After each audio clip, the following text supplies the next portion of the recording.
Hi, I'm Nancy Dykeman with RE/MAX Premier Realty, and I'm here today with Scott Shannon from NRL Mortgage, and we are getting asked a lot, is this a real estate bubble? Are we in a real estate bubble, and are we going to have a crash in 2021 or even 2022 because of what's happening now in the mortgage and real estate market?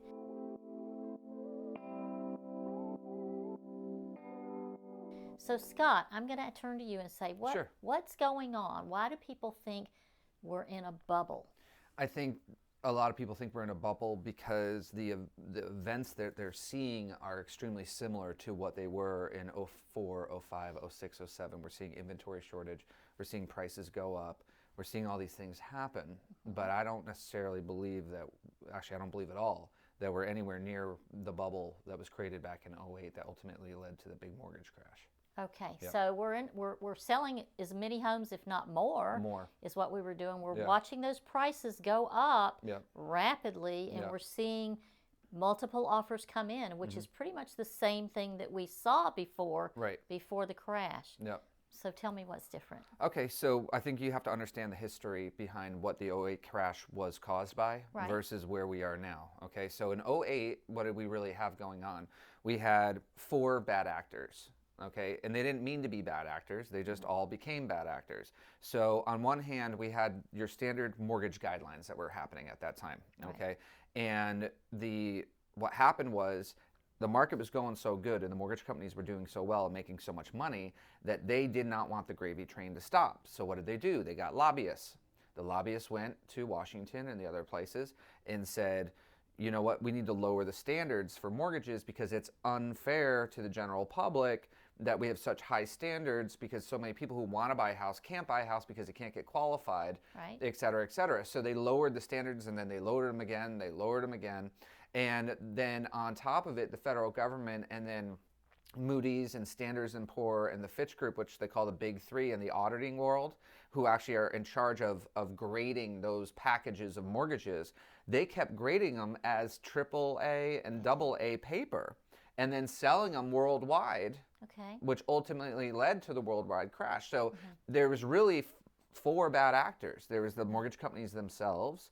There was the federal government who kept allowing the standards to go down, and then there's the grading agencies, and then in fairness too, the general public is a little bit to blame, if I'm not going to lie, because just because you can get a loan doesn't mean you should. So were you giving loans back then to people that couldn't qualify? Absolutely. Basically? Absolutely. Yeah. And the thing is, it was almost crazy. I'll give you one quick story. I was doing a loan when I lived up in New York for a gentleman right outside of Washington, D.C., and he was a janitor. And he made good money because he worked at the Capitol building. He made probably 80, 90 grand a year, which is decent money, but not around D.C. That's not very good money. Right. And he wanted to buy a $450,000 house. Well, they, at that time, had a no income, no asset, no employment loan. And all you had to do was have halfway decent credit. And when I say halfway decent, like a 600 or better. That was halfway Wow. decent, okay? Wow. And so literally this man could have just come in, fogged a mirror, and I could have given him that loan. Right. And so legally, had I not offered that to him and I had that product, and he wanted to go report me to some agency that I was being discriminatory, Right. then I could have gotten reported and possibly lost my license over something Wow. like that, because we cannot, if we have a product, we have to offer it. Right. I can make all the warnings and suggestions to people I wanted at that Right. time, but it was their choice to take it or leave it. Right. You know, and then the negative amortization loans too. I mean, those were insane. Yeah, they were. Yeah, you take a loan and you get to pick a payment, and you I could pick the remember lowest those. payment, and then every single month you made your lowest payment, Yep. your balance went up. Countrywide was famous Right. for those. And I think what the biggest thing all the agencies just had always said is American housing market is always fairly stable. Real estate will never really go down. And that was a really bad It bet. was. Yeah. Yeah. Many people have seen the movie The Big Hedge. Right. And if you haven't, please go watch it. Probably one of the greatest films. The Big Short. The Big Short, sorry. The Big Short, sorry. I read the book. I didn't watch the movie. Well, they're both extremely good. It was interesting Yeah. to read. It was Yep. especially as we had lived through it. Oh, yeah. So what Yeah. I saw from the real estate standpoint is people were buying homes that didn't need those homes. Right. We had a lot of people buying speculatively, thinking, I can go ahead and qualify for the mortgage because that's easy. Right. The builder can finish building the home, and by the time it's sold, I'll make $50,000 profit because the market's going up so quickly. So we saw a lot of people and builders encouraging people to build.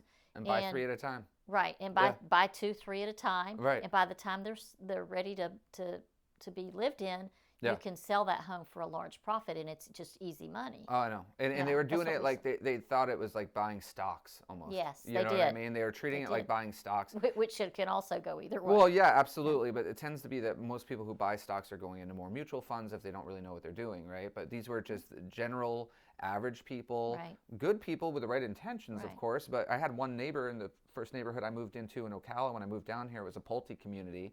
They're raising the prices every 2 to 3 months by $20,000-$30,000. Right. And he was one of the people who bought 3 at a time. Yeah. And when the market went down, he not only lost both the spec homes, he lost his own home because everything just went bloop.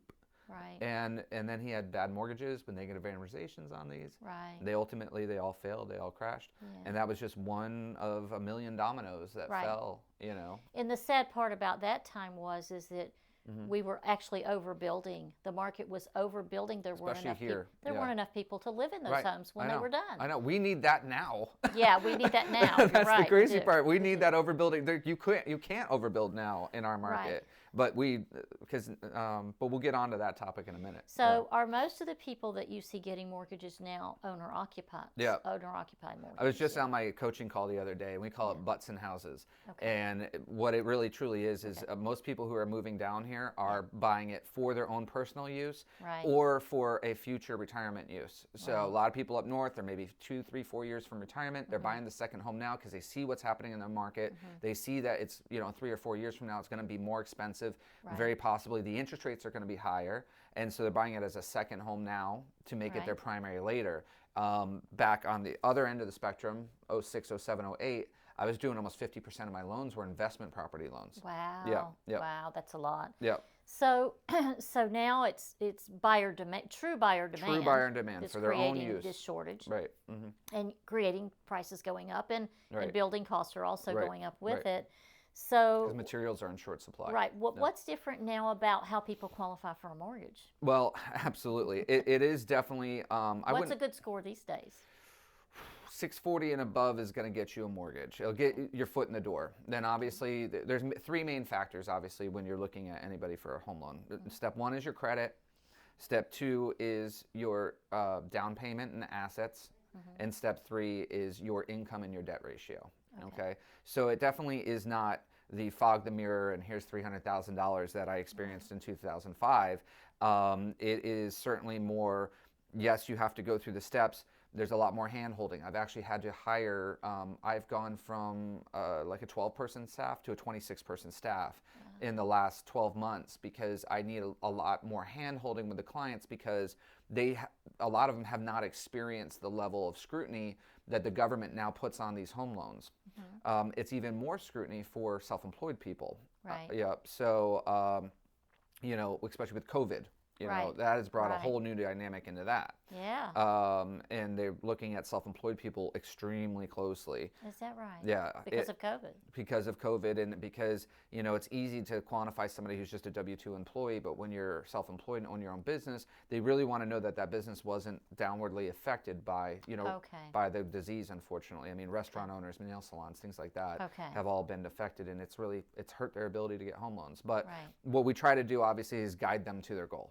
There's never really a no, it's a when, right? It's not no, you can't get a mortgage. It's when can you get a mortgage? Okay. If you can't get a mortgage let's today, work towards a mortgage. Yeah, let's work towards it. If you can get a mortgage, if you can't get it today because your credit's a little bit low or your debt ratio is a little too high or whatever, then the goal is here's what you need to do, and I'd say 50% of the clients who are really eager, they do it. The other 50%, they give up. But that's human nature. What can you do about that? It sure is. Yeah. So what's driving the demand now for housing? Is it the interest rates? Is that a lot of it? I think that is the spark, but I don't think that is the fire. Where's the fire? The fire is, so when I talk to the clients who are coming to our market, okay, now I'm not talking about somebody who's now just a first-time home buyer who's lived here their whole life. There's a lot of that, okay, that is, I think, the organic part that would have been here no matter what. So had COVID not happened, had everything not happened. But I will say many of the number one answers I'm getting is the political and financial situation in the northern states is driving a lot of people to the south. To Florida. Yeah, to Florida, Texas, and Texas. and in Georgia. Yep. And so they are coming here in droves. What's the last number we heard for Florida? 1,000 a day. 1,000 people a day. 1,000 people a day are coming to Florida. So we're right in the middle of the baby boomers, right? We still have how many years of baby boomers left? 6, 8? Oh, I don't even know. I think it's 6 or 8. Yeah, about 8. All right, I think we're about halfway through. Yeah. Because when I moved down here, we were right at the beginning of the tip. Yeah. So I think we're about halfway through the baby boomer generation. So they want to come somewhere warm, Right. right? So you got those folks that are coming down. Yep. But then you have the working class folks who are coming down because especially in Central Florida right now, it's still very affordable. Taxes are low. And especially Marion County, Sumter County, are putting so much effort. The county commissioners, the political power that be in our market wants jobs. Right. They want industry. They want businesses. Look at the World Equestrian Center. Holy cow, that is going to bring, you wait for 6 to 8 months, Right. and you're going to see a shocking difference in downtown and everything around here. You know? Right. It is. Yeah. It is getting very sophisticated. It is. Yeah. It's not. I mean, I moved down in 2005, and it's so different than It is. than when I first moved down here. Yeah. Yeah. So. So the demand is for people moving because people can live anywhere now, even Right. if they are self-employed Right. or even if they Yeah. work for a large corporation. Many A of lot of them can work from home Right. now, and if they can work from home anywhere, Yeah. they want to be here. That's why New York City is having such a problem because Yeah. you don't need that $1,500 a month, 600 square foot studio apartment in Manhattan. I think that's about $6,000 a month. Oh, actually. okay. Sorry. You're right. It's more like $6,000 a month, depending on where you got a park view or not. There you go. But they're running out of there. And actually, my in-laws' family, funny enough, is from a little town in upstate New York called Cooksaki. They are having a real estate boom because people are moving up from the city. Out from the city, Out from the city Yes. to this little the town. suburbs, This little sleepy town. If you saw it, it is.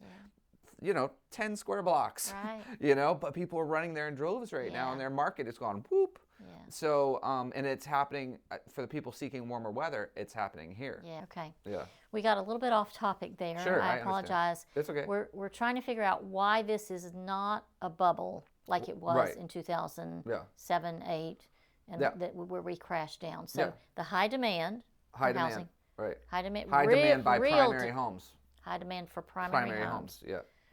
low interest rates, Yep. people living wherever they want to live now, Yep. and making that choice, Yep. and Florida weather. millennials coming of age and Yep. starting families. Yep. How many of your customers are millennials? Do you know?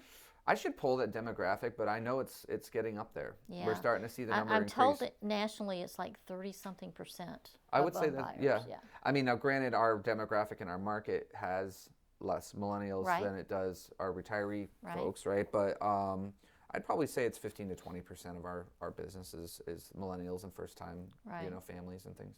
Okay. Yep. And you think we're going to stay with these interest rates for a while? As soon as they're still writing trillion-dollar stimulus packages, I mean, how can you raise interest rates when you're still sending it's that a much scary stimulus thing, out yeah. to the world? Now, inflation is a concern, when you put that much money into the economy. If and when there is a crash, I just truly this time around do not believe it's going to be a real estate related crash. I think Okay. it's going to come more in the stock market, in other places, maybe commodities, But at the end of the day, people need homes to live in, Right. and They they're do. coming here, and there's jobs here, Right. and it's very affordable to live. The cost of the cost of taxes is good, and our school systems have greatly improved over the last 10 years in our market. Yes, they have. Florida schools used to get a bad rap. Now I think they're moving up I mean, it's, everywhere is a little different, but Marion County, Sumter County, and Citrus County, our main area here all has, in Alachua, to the north of us, all have pretty darn good school systems, compared nationally. Right. So, yeah. Okay, very good. Yeah. Well, thank you, Scott. Thank you for your Thank time you. today. We It was really great appreciate talking with you. We appreciate the service that you give to our Well, agents. absolutely, and we love working with you guys. So anything we can ever do to help, you just let me know. Great. All Thank right. you so much. Thank you. If you need to reach Scott, how would they reach you?